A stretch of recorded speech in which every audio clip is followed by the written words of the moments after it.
Mateo Sandoval se detuvo junto a la ventana de su hacienda, observando cómo pequeños remolinos de polvo danzaban sobre el yermo de Chihuahua. A los 34 años, poseía todo lo que un hombre podía desear: minas de plata excavadas en montañas ancestrales, manadas de ganado que se extendían más allá del horizonte, tierras capaces de arrancar lágrimas de envidia a cualquier hombre, y aún así tenía el pecho hueco, como si algo esencial le hubiera sido arrancado sin nombre posible.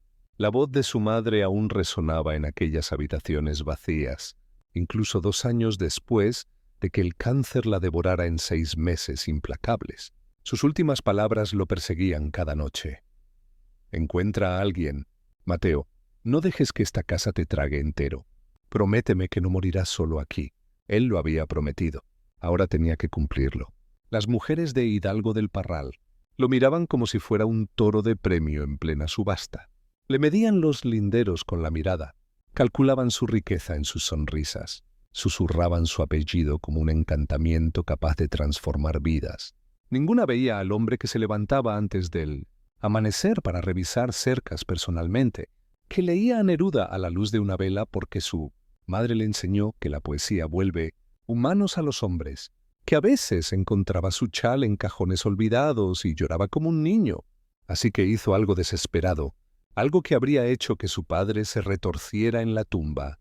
Contactó a una casamentera de Ciudad de México, una de esas agencias discretas que arreglaban uniones prácticas para gente práctica. Nada de delirios románticos, nada de familias moviendo piezas por ventaja, solo compañía, respeto mutuo, 2 adultos construyendo algo honesto desde la nada.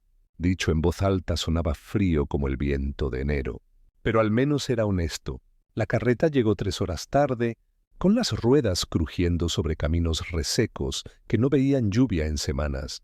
Mateo descendió los escalones de piedra de su casa ancestral, vestido con su mejor traje negro, el sombrero charro adornado con hilos plateados, que su madre había bordado antes de que la artritis le robara la gracia a los dedos. Quería proyectar estabilidad, confianza, competencia. La voz de su madre aún resonaba en aquellas habitaciones vacías, incluso 2 años después de que el cáncer la devorara en 6 meses implacables. Sus últimas palabras lo perseguían cada noche. Encuentra a alguien. Mateo, no dejes que esta casa te trague entero. Prométeme que no morirás solo aquí. Él lo había prometido. Ahora tenía que cumplirlo. Las mujeres de Hidalgo del Parral lo miraban como si fuera un toro de premio en plena subasta. Le medían los linderos con la mirada, calculaban su riqueza en sus sonrisas, susurraban su apellido como un encantamiento capaz de transformar vidas. Ninguna veía al hombre que se levantaba antes del amanecer para revisar cercas personalmente, que leía a Neruda a la luz de una vela porque su madre le enseñó que la poesía vuelve humanos a los hombres, que a veces encontraba su chal en cajones olvidados y lloraba como un niño. Así que hizo algo desesperado, algo que habría hecho que su padre se retorciera en la tumba. Contactó a una casamentera de Ciudad de México, una de esas agencias discretas que arreglaban uniones prácticas para gente práctica. Nada de delirios románticos, nada de familias moviendo piezas por ventaja, solo compañía, respeto mutuo, 2 adultos construyendo algo honesto desde la nada. Dicho en voz alta sonaba frío como el viento de enero, pero al menos era honesto. La carreta llegó 3 horas tarde, con las ruedas crujiendo sobre caminos resecos que no veían lluvia en semanas. Mateo descendió los escalones de piedra de su casa ancestral, vestido con su mejor traje negro, el sombrero charro adornado con hilos plateados, que su madre había bordado antes de que la artritis le robara la gracia a los dedos. Quería proyectar estabilidad, confianza, competencia. El conductor era un hombre corpulento que mascaba tabaco como si tuviera una vendetta personal contra él. Saltó al suelo, escupió un chorro marrón en el patio de Mateo y sonrió con una burla apenas disimulada. Su paquete, don Mateo. Algo frío se deslizó por el estómago de Mateo. La puerta de la carreta se abrió despacio, como si dudara. Una mujer emergió en fragmentos. Primero un vestido gris, remendado en una docena de lugares, pero impecablemente limpio. Luego un rebozo cubriéndole la cabeza y el rostro por completo. como una viuda de luto. Solo sus manos eran visibles, delgadas y marcadas por años de trabajo brutal. Don Mateo Sandoval. Su voz era joven, asustada, pero sin quebrarse. Soy Catalina Flores. Se quitó el rebozo de un tirón, como quien arranca una venda. Mejor terminar rápido. El lado izquierdo de su rostro era hermoso. Piel bronce cálido, pómulos elegantes, un ojo oscuro como piedras de río, igual de profundo. El derecho era un paisaje de cera derretida y piel retraída, cicatrices de quemaduras que trepaban desde la línea del cabello hasta la clavícula, tensándole el párpado, jalando la comisura de la boca hacia abajo en un gesto permanente. El contraste era devastador. Dos rostros ocupando un solo cráneo. Las palabras que Mateo había preparado se evaporaron como rocío matutino. Catalina lo observó con esa expresión, la que había perfeccionado durante años, vacía, expectante, ya resignada al rechazo. La agencia no le informó, dijo con voz plana como hojalata martillada. Lo entiendo. Si prefiere anular el acuerdo, hay una carreta de regreso mañana por la mañana. La voz de su madre cortó su parálisis como machete entre caña. «¡No seas cobarde, hijo!». Esta muchacha viajó sola durante días sabiendo lo que le esperaba. Eso requiere más valor del que tú has mostrado en toda tu vida cómoda. El acuerdo se mantiene. Las palabras salieron más duras de lo que pretendía, la garganta apretada por emociones sin nombre. «Bienvenida a la Hacienda Sandoval, señorita Flores». La sorpresa le abrió los ojos, ambos el sano y el marcado. Su boca formó una O silenciosa de incredulidad. El conductor soltó una risita oscura. «Buena suerte, Sandoval. Vas a necesitar intervención divina». Mateo lo ignoró, levantó la pequeña maleta, maltratada de ella. Toda su vida cabía en un solo equipaje y la observó caminar hacia el interior de su casa. Su columna era de acero. A pesar del cansancio evidente, a pesar de saber lo que le aguardaba, avanzaba con una dignidad feroz. Mateo quedó en el patio, sosteniendo en las manos la vida entera de una desconocida, preguntándose en qué clase de hombre se estaba convirtiendo. La carreta se alejó en una nube de polvo y arrepentimiento. El sol comenzaba a descender detrás de las montañas, alargando sombras como dedos que intentaban aferrarse a algo. Dentro de su casa, una mujer desconocida empezaba a habitar espacios vacíos desde hacía demasiado tiempo. Catalina inspeccionó la hacienda como una general evaluando un campo de batalla. Muebles cubiertos de polvo, caos en la cocina, platos reproduciéndose en el fregadero, ropa apilada como soldados caídos, pisos que no habían visto una escoba en meses. No pidió permiso. Simplemente dejó su maleta y empezó a trabajar. Mateo se quedó en el umbral de la cocina, sin saber si ayudar o retirarse. Ya se había quitado el rebozo. Su vestido era antiquísimo pero impecable, remendado en docenas de lugares con puntadas tan cuidadosas que casi no se notaban. «No tienes que hacer esto», empezó él con torpeza. «¿Dónde guardas los artículos de limpieza?» «En el cuarto de...». Pero ella ya los había encontrado, guiada por pura intuición hacia el armario como una paloma mensajera a su destino. Empezó a frotar la mesa de la cocina con movimientos tan practicados que resultaban hipnóticos. Una mujer que se había dejado la vida trabajando innumerables veces. Mateo carraspeó. «Déjame mostrarte las habitaciones. Deberías tomar el dormitorio principal. Yo me mudaré a...». «Los cuartos de servicio». Señaló la pequeña habitación junto a la cocina. «Ese no es apropiado. Debes tener un espacio». Por fin lo miró de frente. Su lado marcado atrapó la luz de la ventana, la piel dañada casi translúcida. «Don Mateo, aclaremos nuestro arreglo. Estoy aquí para trabajar. Mantener la casa, cocinar, lavar, remendar. No se espera nada más. No se ofrece nada más. La habitación pequeña es suficiente».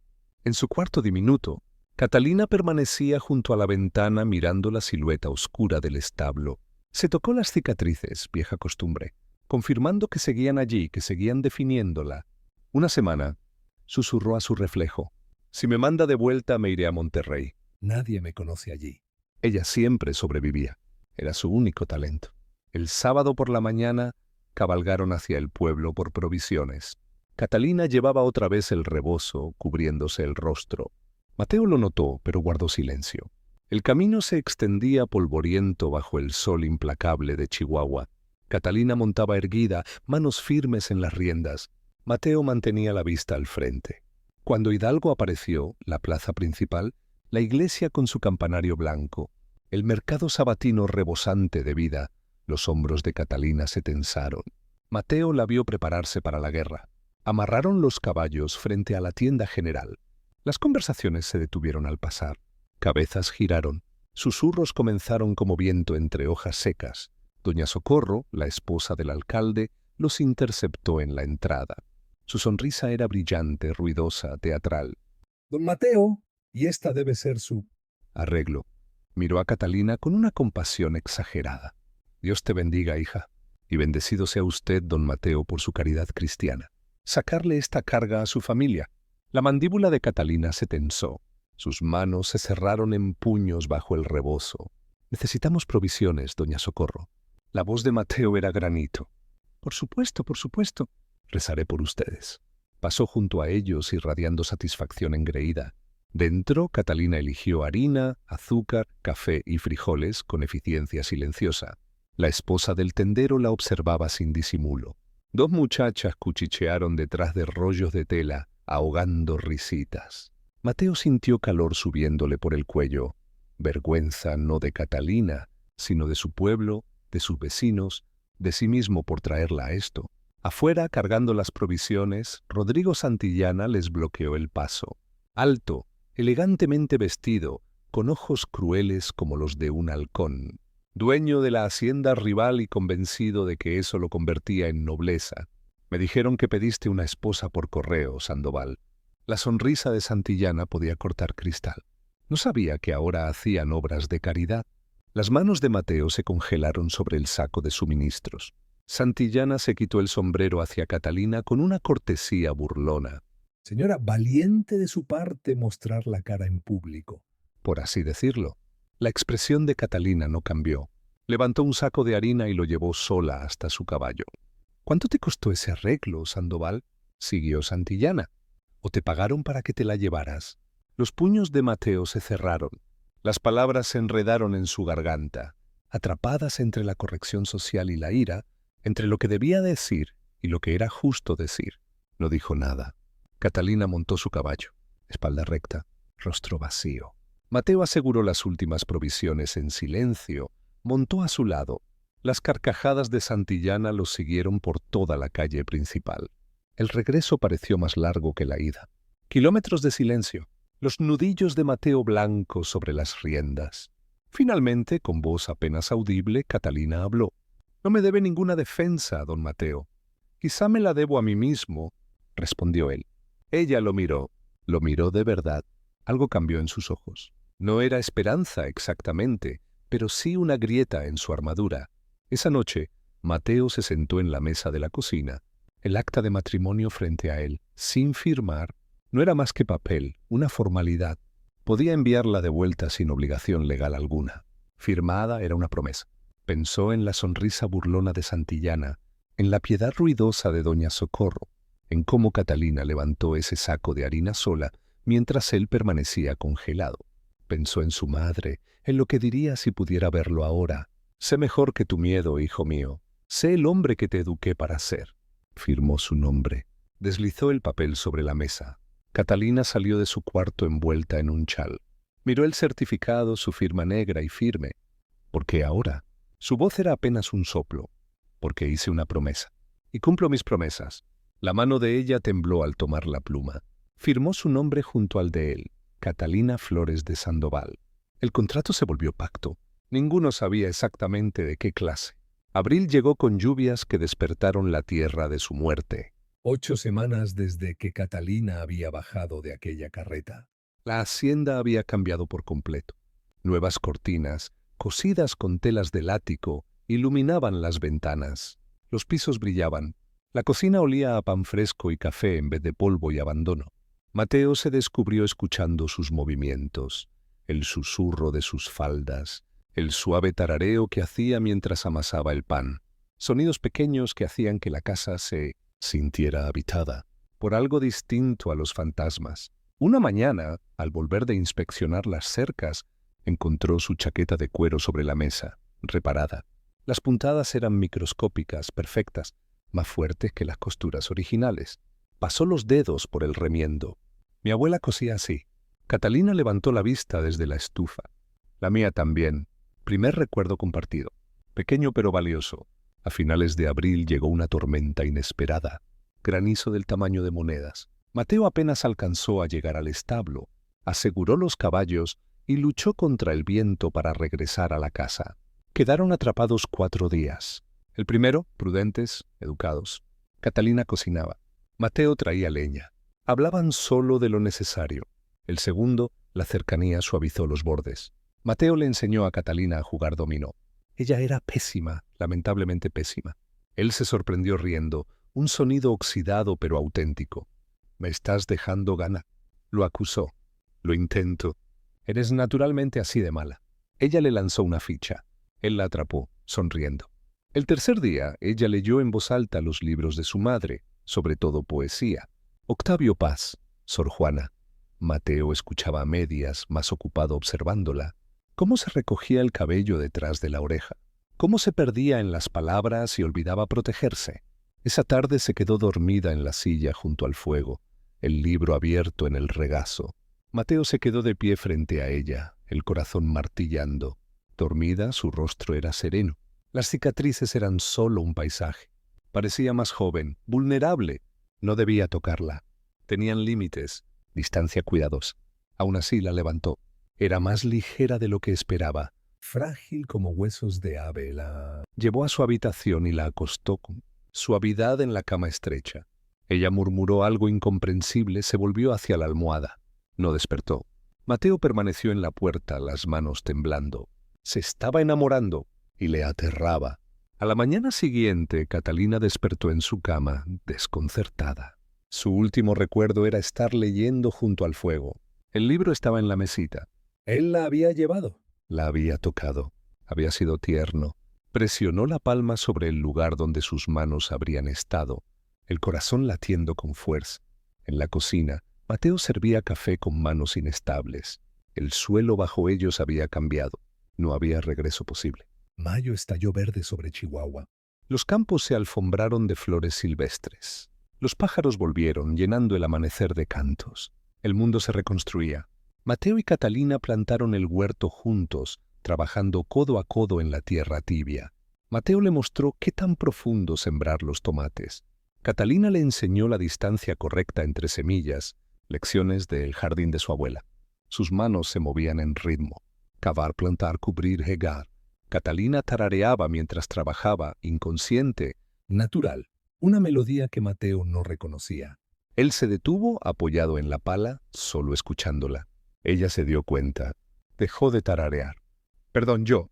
No te disculpes». Su voz salió áspera. «Por favor, no lo hagas». Sus miradas se encontraron, se sostuvieron. Catalina apartó la vista primero, las mejillas encendidas. El sábado Mateo fue al pueblo solo. Regresó con un paquete envuelto en papel café. Lo dejó sobre la mesa, torpe. «Para ti». Catalina lo desenvolvió despacio.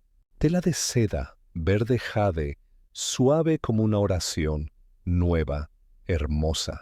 Sus ojos se llenaron. Tocó la tela como si pudiera desvanecerse. «Mateo, no puedo».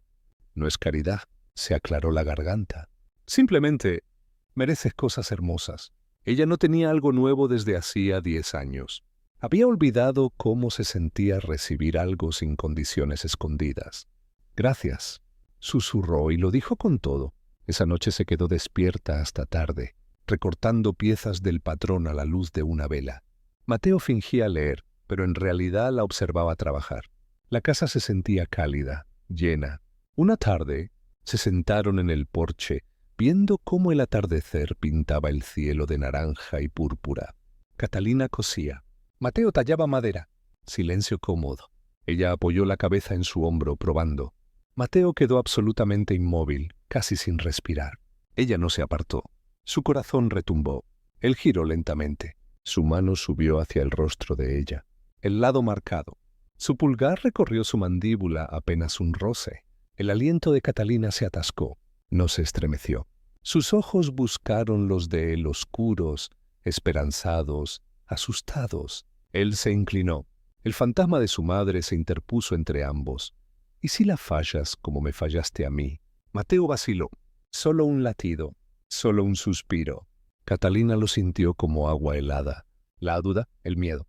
Se apartó, se puso de pie. Es tarde. Buenas noches, Mateo. Primera vez que usaba su nombre. Sonó a despedida. Desapareció dentro. Él oyó su puerta cerrarse, el pestillo asegurar. El sábado cabalgó a la tumba de su madre.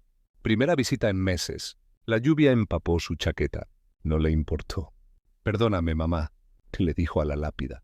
Pensé que evitar el amor era evitar la pérdida. Pero la perdí igual. La voz se le quebró. Y te perdí a ti también, ¿no? Por aferrarme demasiado fuerte. La lluvia cayó. La tumba no ofreció respuestas. Pero algo en el pecho de Mateo cedió. Su madre no lo retenía. Él se retenía a sí mismo, usando su memoria como escudo contra el riesgo. «Sigo vivo», dijo en voz alta. «Y he estado eligiendo mal». Don Fermín encontró a Mateo borracho en el establo el domingo por la noche. El capataz tenía 72 años. Duro como cuero, no aceptaba tonterías de nadie. Muchacho, eres un maldito idiota. Mateo alzó la vista, ojos rojos. Déjame en paz, Fermín. Esa mujer te miraba como si hubieras colgado la luna. Y la dejaste ir porque estabas asustado. Fermín escupió tabaco. Tu madre te habría dado un bofetón. No hables de mi madre. La conocí más tiempo que tú, muchacho. Ella diría lo mismo que digo yo. Sácate la cabeza del culo y arregla esto. Mateo intentó ponerse de pie, tropezó. Fermín lo sostuvo. ¿Crees que fallaste a tu madre? Tal vez. Pero dejar ir a Catalina, pensar que no valía la pena luchar por ella, ese es el verdadero fracaso. Y aún tienes tiempo para arreglarlo. Las palabras cayeron como golpes de martillo. Mateo volvió en sí lentamente, con dolor. Vio con claridad por primera vez en días. Estaba eligiendo la muerte sobre la vida, otra vez. Catalina estaba en la pensión, con el boleto de diligencia a Monterrey sobre la pequeña mesa. Salida el lunes por la mañana. Doña Socorro le había ofrecido un puesto, trabajo de caridad, acompañante pagada de una viuda anciana. Trabajo respetable, trabajo amable. La prisión de la lástima, reconstruida con paredes más bonitas. Catalina miró por la ventana a la calle principal de Parral, observó pasar familias, parejas, gente normal con vidas normales. Tocó sus cicatrices. Siempre la definirían, siempre la limitarían. Quizá esa era simplemente la verdad. Pero algo que Fermín le había dicho a Mateo, aunque ella no lo había escuchado, retumbó. En su mente, de todos modos, eso es fracasar. Estar a salvo era fracasar. Aceptar menos era fracasar. Huir era fracasar. Preferiría morir libre en la frontera antes que vivir encogida bajo su juicio. Catalina rompió el boleto en pedazos. No sabía qué vendría después. Pero no sería huir. Mateo cabalgó al pueblo el domingo por la mañana, bañado, afeitado, la ropa dominical planchada, el corazón martillando. Catalina, en la ventana de la pensión, lo vio pasar. Supuso que iba a misa, avanzando, quizá arreglando la anulación. Su corazón se resquebrajó aún más. Pero Mateo no iba al servicio regular. Iba a la verdad. Las campanas sonaron. Hora del sermón. Mateo empujó las puertas de la iglesia a mitad de la homilía. Todas las cabezas se volvieron. El padre Domínguez se detuvo a mitad de una frase sobre el deber y el sacrificio. 50 rostros lo miraban. Los susurros se alzaron como viento. Mateo se quitó el sombrero, recorrió los bancos con la mirada, encontró a Catalina al fondo, pálida, sorprendida, medio levantada. Sus botas resonaron sobre la madera.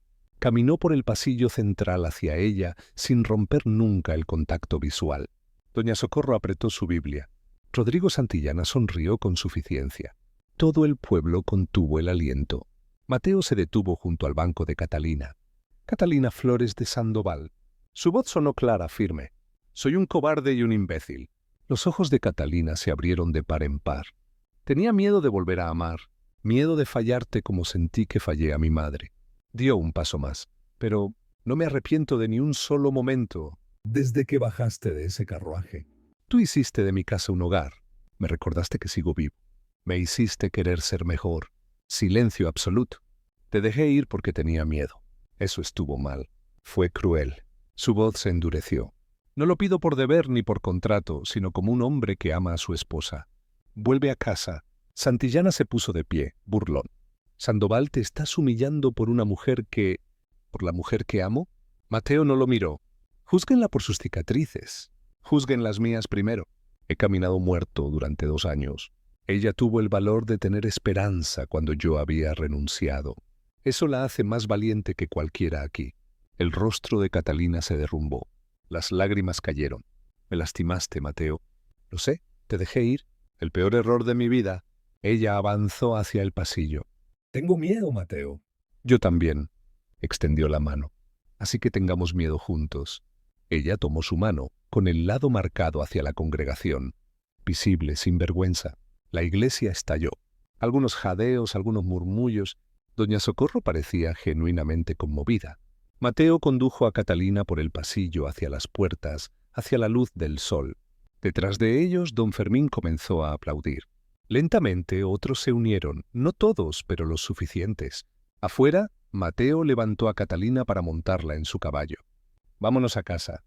La palabra significaba algo distinto ahora, algo construido, no encontrado. Cabalgaban fuera del pueblo juntos, de la mano.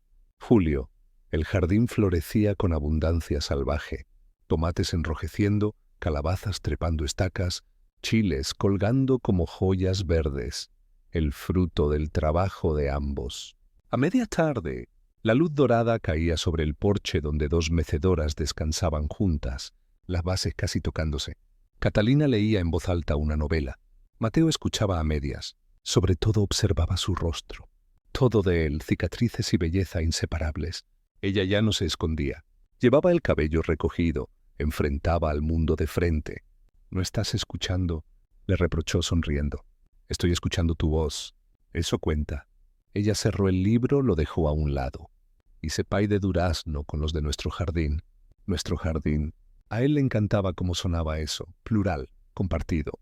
Habían encontrado sus ritmos. Por las mañanas, ella despertaba y el café ya estaba hecho, regalo de él. Por las noches, él encontraba su ropa remendada, regalo de ella.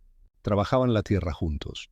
Dormían en la misma cama ahora, sanando con presencia y paciencia. La puerta del dormitorio permanecía abierta. No más escondites. Los domingos traían visitas ahora. Doña Socorro había venido con una disculpa genuina y una receta de mermelada. Parejas jóvenes pedían a Catalina consejos para el hogar. El chisme del pueblo había pasado del escándalo al respeto reticente y finalmente a la admiración auténtica. Incluso Rodrigo Santillana asentía cuando pasaban. No sonreía, pero tampoco se burlaba. Ya no eran espectáculo, eran ejemplo. La cobija de la abuela de Catalina, la que había dejado atrás al huir hacía años. Ahora cubría ambos hombros mientras... Miraban a las luciérnagas elevarse desde el campo. Mateo acarició las puntadas. Tu abuela estaría orgullosa. La tuya también. Habían dejado de disculparse por el pasado y empezado a construir el futuro. El próximo año, dijo Mateo, plantaremos el doble. Quizá agreguemos gallinas. La mano de Catalina encontró la suya. Quizá un niño. Él quedó inmóvil, esperanza desnuda en su rostro. Quizá, confirmó ella suavemente. El futuro antes aterrador ahora llamaba. No prometido, nada era prometido, pero posible. Y la posibilidad bastaba. Las estrellas emergieron, puntos de luz en un azul cada vez más profundo. La hacienda brillaba cálida detrás de ellos. Ventanas doradas, humo saliendo de la chimenea, el jardín prosperando en el crepúsculo. 2 personas que habían llegado, rotas habían construido algo entero, no. A pesar de sus cicatrices, sino gracias a ellas. El dolor les había enseñado el valor de la ternura. La pérdida les había enseñado el coraje de la esperanza. Mateo atrajo a Catalina más cerca. Ella se recostó en él completa. El certificado de matrimonio colgaba enmarcado en la cocina ahora, firmado, atestiguado, oficial. Pero la verdadera alianza estaba escrita en la tierra y la semilla, en manos que trabajaban juntas, en elegir quedarse cuando irse parecía más fácil. ¿Alguna vez te arrepientes?, preguntó Catalina, de ese primer día. ¿De no haberme mandado de vuelta? Mateo guardó silencio un momento. Luego dijo, me arrepiento de cada día que perdí teniendo miedo. Debí haberte amado desde el primer instante. Catalina lo besó entonces, largo, profundo, sin vergüenza. Cuando se separaron, ambos sonreían. ¿Valió la pena esperar? preguntó ella. Valió todo. Se quedaron en un silencio cómodo mientras la noche se asentaba. El rancho respiraba tranquilo a su alrededor. Tierra, hogar y compañía, todo aprendido a la manera difícil. La primavera había llegado tarde ese año a la hacienda Sandoval, pero cuando llegó, lenta, segura, Ganada a pulso se quedó. y ellos también. Agosto trajo calor seco y cielos interminables. Mateo y Catalina cabalgaban temprano por las mañanas antes de que el sol apretara demasiado, revisando cercas, contando ganado, planeando el invierno. Ella montaba tan bien como él ahora. Había aprendido rápido. Era intrépida en la silla. Un sábado encontraron un manantial en la parte lejana de la propiedad que Mateo había olvidado que existía, agua fresca brotando entre rocas, rodeada de árboles que daban sombra. «Es hermoso», susurró Catalina. «Construiremos algo aquí», dijo Mateo. «Una cabaña pequeña, para cuando necesitemos escapar». Ella sonrió. «¿Escapar de qué?» «De nada. Solo un lugar que sea solo nuestro». Hicieron el amor allí esa tarde. Sobre la cobija de su abuela extendida en la hierba suave, el agua cantando cerca, el cielo abierto arriba, sin vergüenza, sin miedo, solo ellos completos. Septiembre. Catalina confirmó lo que ambos sospechaban. Un bebé llegaría en primavera. Mateo lloró cuando ella se lo dijo. Lágrimas de pura alegría. Ella también lloró, abrazándolo en la cocina donde todo había empezado, donde habían firmado sus nombres, donde habían elegido quedarse. Escribieron a la familia lejana de Catalina parientes, que había dejado atrás para invitarlos, para reconstruir puentes. Algunos respondieron, otros no. Pero había aprendido que la familia se construye tanto como se hereda. Y ella estaba construyendo algo nuevo. Octubre pintó las montañas de oro y naranja. El jardín dio su última cosecha, abundante, más de lo que podían usar. Compartieron con vecinos, con el pueblo, con quienes los habían juzgado y quienes los habían defendido, con todos, porque así se construye una comunidad, un acto generoso a la vez. El bebé se movió por primera vez durante la cena. Catalina jadeó, tomó la mano de Mateo, la presionó contra su vientre. Él sintió el pequeño aleteo, su hijo, su futuro, su milagro. No pudo hablar, solo mantuvo su mano allí, sintiendo la vida que habían creado juntos. Esa noche, tendidos en la oscuridad, Catalina susurró. Tenía razón. ¿Sobre qué? Sobre todo. Valió la pena.